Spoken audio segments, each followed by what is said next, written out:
In my time in New Zealand, I learned about the cultures such as the British influences, the outdoorsy nature, the sun setting so differently on the other side of the world.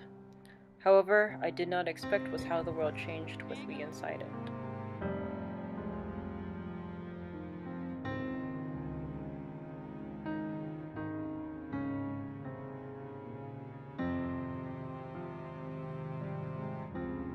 Within my time in New Zealand, I was forced to challenge my identity on how I saw myself in relevance to the world.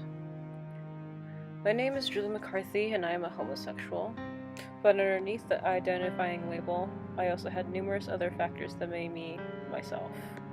I was a composer. I sought to create music as something larger than myself.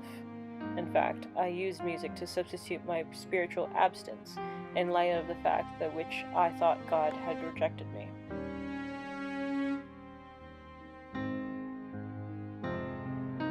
The first instance to which I felt that God had rejected me was when I was 16 years old. I found a woman whom I wanted to date. I spoke to her on the phone on how we would go ice skating and drink hot chocolate together. I even checked the weather that day to make sure it wasn't too cold. The next day, her parents freaked out about her dating me. They were listening on the other line while we spoke of our plans. They told her to tell me that we could never see each other in the way that we saw each other. They used God to justify their reasoning of rejecting me and insisted that she be sent to this religious camp to straighten her up. I had no idea what to do. I was only 16. I think that was the day I felt as if God had truly abandoned me. If He didn't accept me, then I guess I was among those whom have left me. I felt that by this action He wanted me to be like someone whom I wasn't. It wasn't unconditional. He would only love me if I liked men. I stood my ground on the belief that He didn't love me conditionally, and hence I turned away from Him. I knew that someday I had to face the facts about my homosexuality, perhaps when I died, but I didn't expect to be challenged until I reached my time abroad in New Zealand.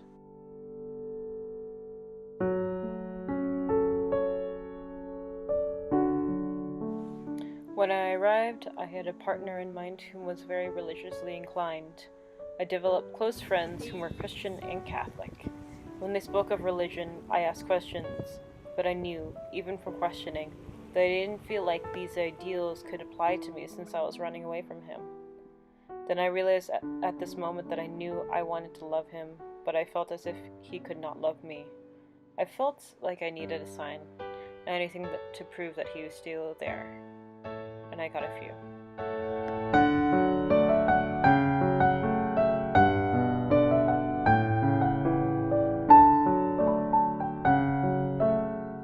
I went to a Filipino food festival down the road where I lived.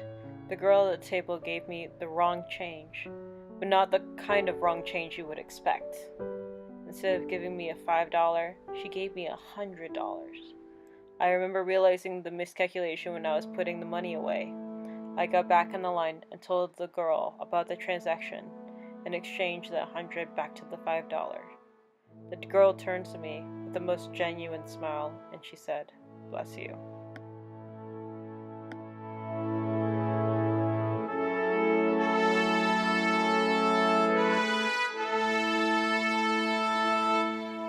The next day, I sat at a table close to the music building. I was immediately approached by two students. They asked me to select 3 pictures to show how my day was going. I figured this must be a psychology test or something, but I didn't have much else to do. She dumped the bag to reveal an array of photos. Out of this giant mass of photos, I chose first the sunset. I spoke of how it reminded me how it could be a metaphor for renewal of each day. The second, I chose the eye and how I was learning to see things differently than I had before. I talked about how I was seeing God in a different light than I had before. Both students explained that they were from the Christian group, and together we spoke about the meaning of God and what impacts they had in our lives. I explained to them who I was and how I identified. I think I realized at this moment that I felt as if God had not forgiven me. But perhaps He could not forgive me because I could not forgive myself.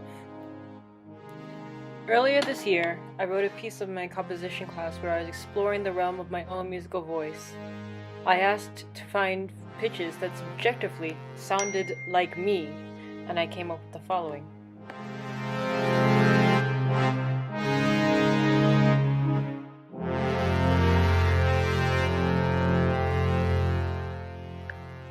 As I continued to write the piece remarks, I realized that the overall shape of the piece gave me somewhat of a sense of a question and an answer.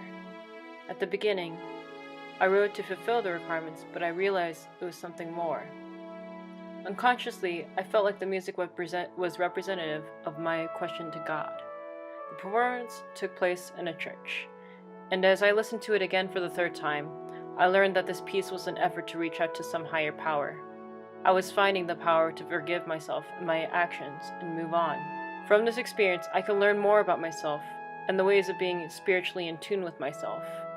I feel like I could pick up a Bible at this point and not feel at once ashamed of who I am.